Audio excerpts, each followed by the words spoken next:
Ultralight Backpacking and Survival Tips with Steve Gilman.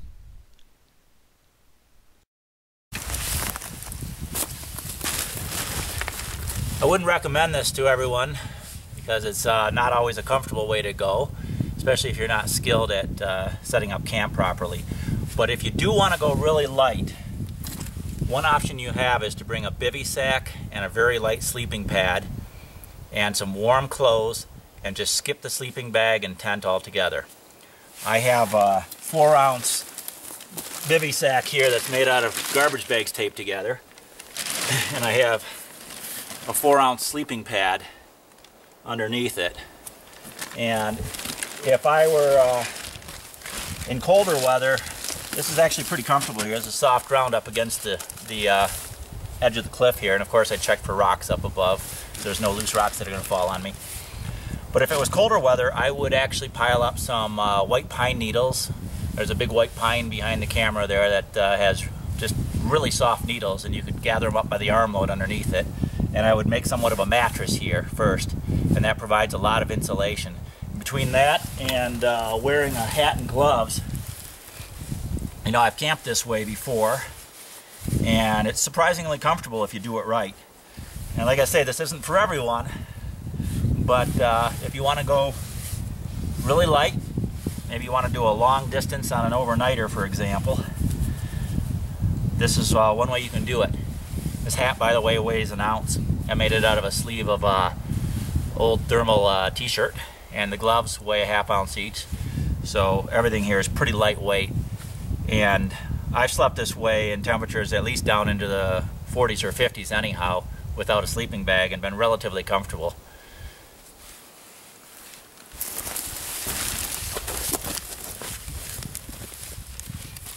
If you do try this, this is the bivy sack, by the way. It folds up and fits in your pocket if you wanted it to. And I've made smaller ones, and there's actually one for sale by a company called Emergency Medical, I believe it is. You can look it up online and see if they're still selling them. They kind of come and go, but they sell a Mylar one that's got a reflective surface to reflect heat back at you, kind of like a space blanket, and it has a vented foot on it and everything, and it still only weighs 7 ounces, which is about the lightest bivy sack you'll be able to buy anywhere. But if you are going to do this, there are some things to know. In a bivy sack, there will be condensation, particularly if you're in a humid climate. It's not as bad as you might think. I've slept out in a bivy sack in a rainstorm all night in Michigan and managed to stay essentially dry. One key is to not breathe inside the bag. Once you climb in it, you keep your head out of it, and preferably under a tree or somewhere in case, you know, it is raining, so your head's not getting wet. Although I believe in that case I might have had a small umbrella, which is another strategy you can use. You carry a 6-ounce umbrella to cover your head. You're all set. Other considerations are the fact that they will wear out.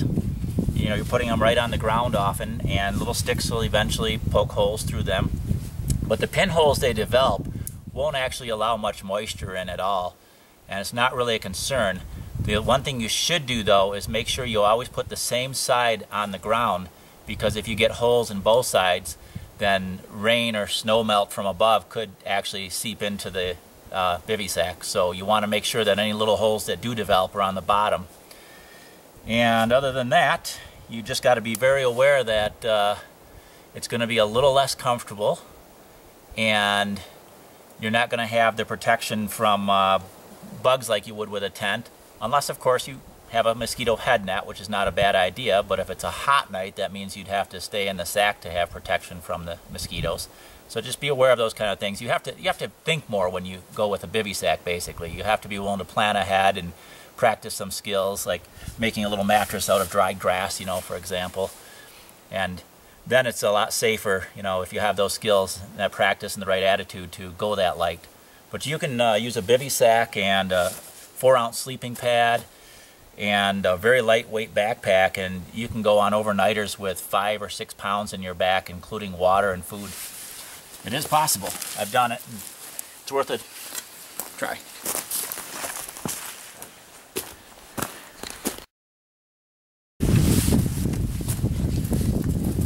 I should mention that you're not going to buy a 4-ounce sleeping pad anywhere. This is one of those $7 or $8 Walmart sleeping pads. You know, it's in the camping section, the closed foam pads. And I cut it down to size so it only weighs 4 ounces, so it still covers though from below the hips to above the shoulder. And then I sliced it halfway through so I could accordion it and use it as backrest in my backpack for a little bit of support. So you'll have to make your own equipment to go really light sometimes.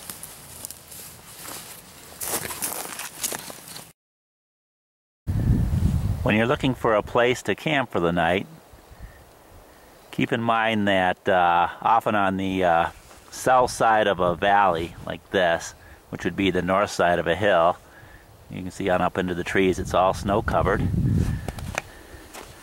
Whereas if you look up to the north side of the valley where the hill is facing south, you can see there's virtually no snow at all up there. This is common, and I've seen here in the Colorado Rockies, even up here at 11,000 feet, I've seen entire hillsides free of snow in the middle of winter. If it hasn't snowed in a while, even if there were several feet of snow previously, and still is in the woods and on the north-facing slopes, the south-facing slopes often will be melted free of snow and give you the best opportunity to set up a dry camp. You might just be an ultralight backpacker if you shave your hair off just to save a few ounces on that next trip.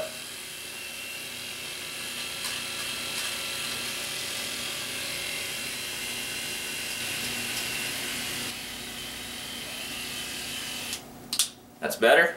I feel at least 2 ounces lighter now. Thank you for watching Ultralight Backpacking and Survival Tips with Steve Gilman. For more information, you can see the ultralightsite.com, the ultralightbackpackingsite.com, or buy the book Ultralight Backpacking Secrets, now available on Kindle and Nook.